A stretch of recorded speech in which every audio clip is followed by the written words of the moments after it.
Come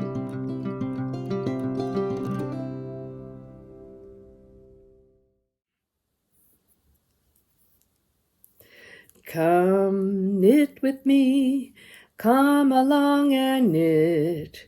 Enjoy your day, relax and come and stay.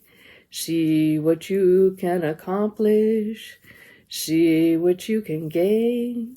So knit today, knit with me, and come and stay a while. Okay, let's make up some songs, right? Crazy. It's called being creative, and being creative, you can do what you want. If you sing, you sing. If you write poetry, you write poetry. If you journal, it's creative action. If you make something, that's creativity. If you're knitting, you're being creative. If you're solving problems in life, you're being creative. So be creative today. So I'm working here on my summer shawl, which is a very lightweight wool. You can see it's almost like a string. It's a merino, and it's I don't have the label handy, but it is 100% wool from a collection, actually, of whatever supplier of wool that's going to discontinue this particular line. So there's no sense in trying to go get it because it's not available. But the point is that I'm making this summer shawl, and I decided I wanted a bit of color in it, so I got some Angora wool, and I'm just mixing a strand in with that every now and again.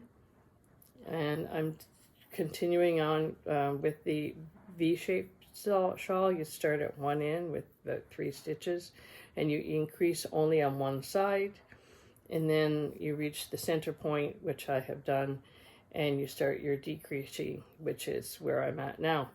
And then I'll try to match up the blue lines. But it really doesn't matter. This is for me. And there's a certain freedom when you're knitting for yourself. You don't have to think about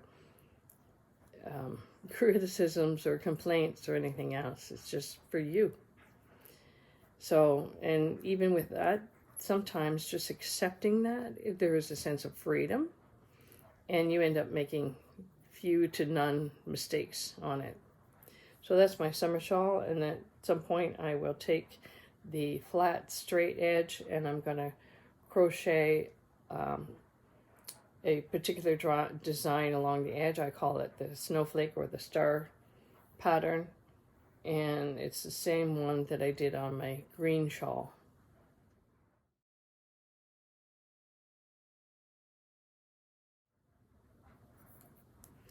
So today is another gray day. See if we can turn the camera around for that. And you're not going to see much of it really. Well, suffice it to say, there's no sunshine.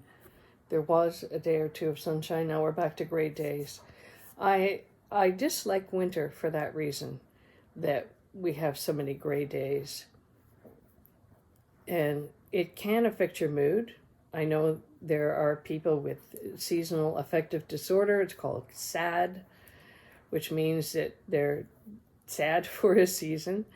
And I have this friend who says it's not a life sentence, it's a season. So if you view it as a season, you can get through it. So here we are in a gray day, and I was thinking, so what do you do on a gray day? On a gray day, I think if you're working, then you find something in your day that is just for you, that's going to bring a level of comfort and joy to you, or just something that you like to do. Sometimes it can be just pulling in something that is comforting to you. A photograph on your desk, or maybe even sending an email to somebody that you appreciate and letting them know that. But being retired and working part-time, now I'm back into my 10 hours a week schedule, which is I work on Monday, Wednesday, and Friday. So Tuesday is my free day, and it happens to be a gray day today, Tuesday. So I just pull in some quilts or crocheted blankets that I've got, just something to add a bit of warmth and comfort because it is cool outside. It's all the temperatures are in the minus temperature, minus degrees. And you, in my case, knit. Pull aside something that you enjoy doing, or create something, make something, have a project, have a plan. And it can be just a small thing that you do for yourself. The more creative you are in your day, the more apt you are to reach at the end of it and say, okay, I did that. It's a point of satisfaction, a place of completion. I did that. And maybe everything else is in disarray. Your house needs to be picked up and straightened up and cleaned and dusted, and those things are always going to be present. So on a great day, pull in something nice that you like to do for yourself and try to enjoy it.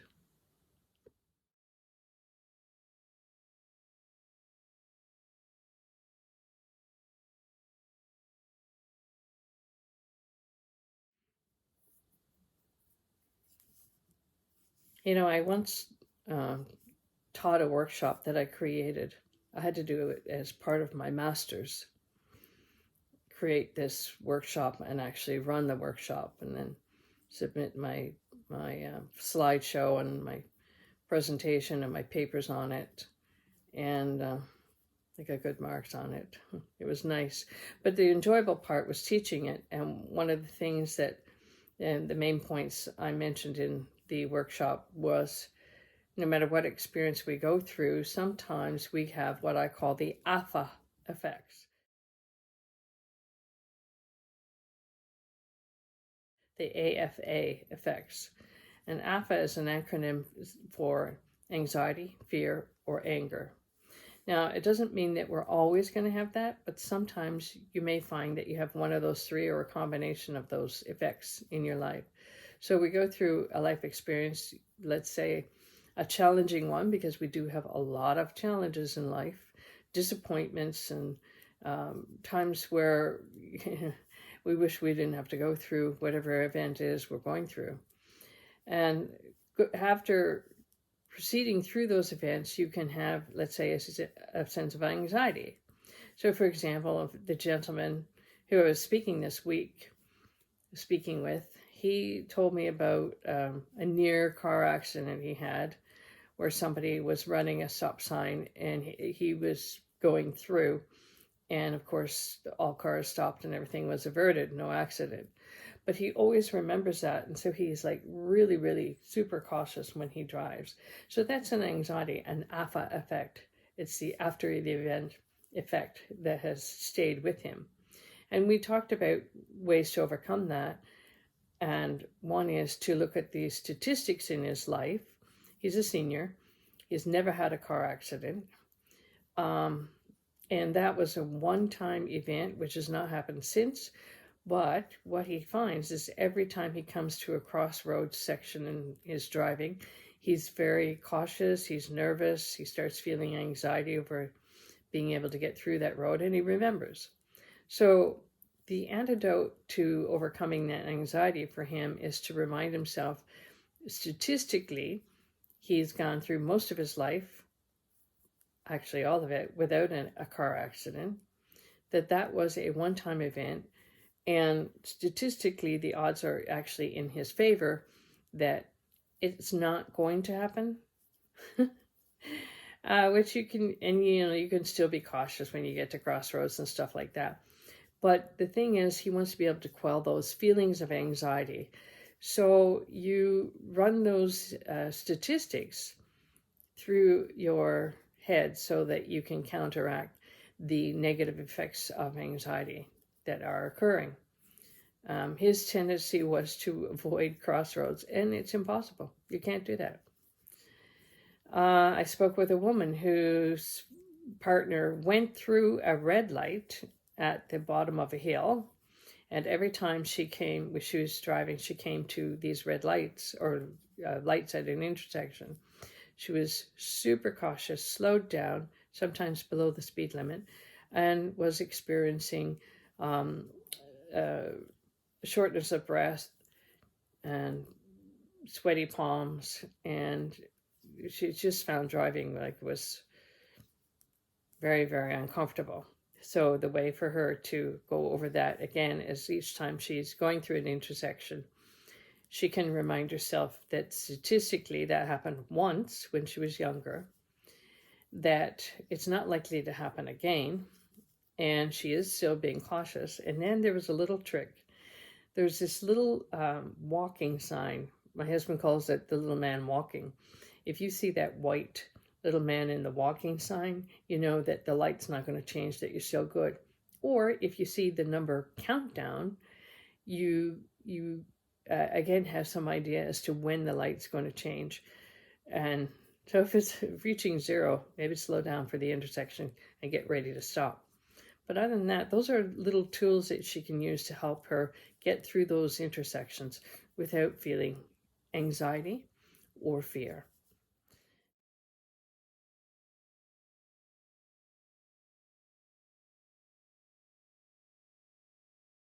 Now, the anger thing is a little bit different. Sometimes it's a little harder to deal with, and a lot of times you have to deal with your own emotions, accept your current circumstances or whatever event, whatever has happened in the event, and gradually work your way through anger. And that's a whole different video on how to manage anger. But the thing is, you don't need to let it dictate a course in your life, and you don't need to give in to it. So those are two things that you can tell yourself. There used to be a therapy called primal scream therapy. Are you gonna help us or not? Most definitely, but only after you take the journey to your soul. Yeah, I don't think so. Look, pal, it's either that or some primal scream therapy. All right. Journey to the soul. The truth is that giving expression to those feelings doesn't always help you. You ever seen a movie where the woman's yelling and screaming, and then finally the guy says, "No, do you feel better?" And she says, "Yes, I do. I feel better." And that's not necessarily true. It might be a very short, temporary, "I feel better," but in the long run, it doesn't really help you deal with anger. So anger doesn't always need to dictate a course. It can be a driving force in helping you do something good, like Mothers Against Drunk Drivers. But it's better to deal with the source of the anger and manage that as opposed to just giving expression to anger. Anyway, that's a whole big topic, and we get to see a lot of that in society. It's often portrayed in movies, almost like, this is an okay thing to do, just express your anger, but not necessarily. So anyway, so the AFA affects anxiety, fear, and anger. If you can identify either of those as you're, experiencing life, and then gradually gain understanding about what those things are in terms of your own life, manage them, deal with them, it gives you, in the end result is that you get a greater sense of freedom and you can enjoy life better. So sometimes on a great day, it can make you feel like you're sad, and it can make you think about sad events in your life. And what you can do is just view that as opportunity to feel better, to work your way through some stuff. Everything's done in increments. Like somebody said, well, I dealt with that years ago. Why is it happening now? Yeah, you did. But if it's coming up again, then it's opportunity to work your way through it some more. Grieve your losses. Forgive if you need to forgive. Forgive yourself even if you have regrets. And it's an opportunity to find more peace. But if nothing else, keep this in mind. You got a great day ahead of you. You're not feeling all that happy about it, whether you're retired or working. Find something that brings comfort into your life that you enjoy. Like for me, even wearing this shawl that I made, I love the colors. I love the feel. It just adds a little bit of warmth to take off the chill in a day. And I like it. So it's something I can bring close to myself. What some people do is they bring a friend that they like, close.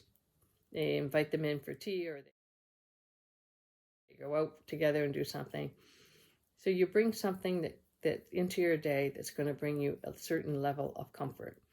It may not be for the whole day, but temporarily, it on the short term, I guess you could say, it does bring some sense of joy and goodness to your day. So be kind to yourself, bring something of comfort in, and relax, enjoy it.